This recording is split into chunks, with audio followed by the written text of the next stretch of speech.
एभलिया film जदि आसब ताहले कौन आमर गाँव ऑडियंस आसिक हॉल रे सिनेमा देखिबे कि एई प्रश्नटा भी गोटे उंकी मारुची।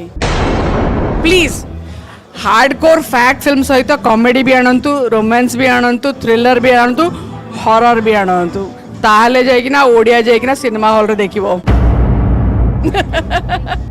दमन फिल्म देखी एंड मोर रिव्यू भी मु फेसबुक और इंस्टा रे देइछि। डेफिनेटली दमन जिते बड़े कह जाऊँगी दुर्गम अंचल मशांकर अत्याचार नाश। सो बेसिकली गोटे बहुत ट्रू स्टोरी उपर एटा आधारित होइछि। सो डुओ डायरेक्टर्स को मु सल्यूट करी जे से माने गोटे पूरा हार्डकोर रियलिटी चेक वाला गोटे कहानी नहीं कि आसिले। एंड ए कहानी रो मोर गोटे पर्सनल ये अच्छी जे मु 2006 मसीह एड्स रो कैंपेन सेम जगह गुड़ा को लेके जाइली।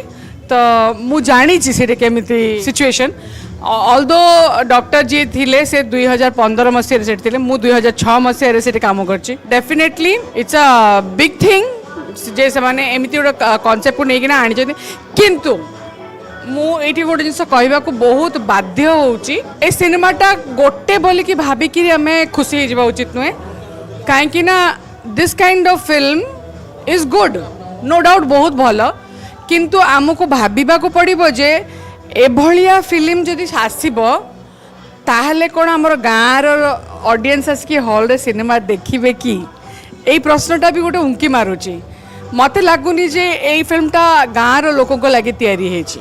सो डेफिनेटली आमको एटा multiplex film and multiplex new generation film, new generation रो पिला मान को भल लागुची। तो what about the small film halls आम ओडिसा रो एई दुर्गम अंचल रो लोक माने केमते देखिबे। सो आमको वैरायटी ऑफ फिल्म्स बनया पड़ो। सब फिल्म एका भलिया हेले भल लागबनी, लोक माने जिबेनी, मन उक्ति जीव। तो तेणु मु कहूची एई फिल्मटा definitely a landmark film, milestone film. कहीं पुणी थे आमे माने विश्वास करने को आरंभ कले जे ओडिया भितर से टैलेंटा अच्छी and they can always go ahead with it. So congratulations जो माने नुआ नुआ कॉन्सेप्ट नहीं कि आसुचंती। बट मु ता संगे कहबी प्लीज हार्डकोर फैक्ट फिल्म सहित कॉमेडी भी आणंतु, रोमांस भी आणंतु, थ्रिलर भी आणंतु, हॉरर भी आणंतु, ताहले जाइकिना ओडिया जाइकिना सिनेमा हॉल रे देखिबो।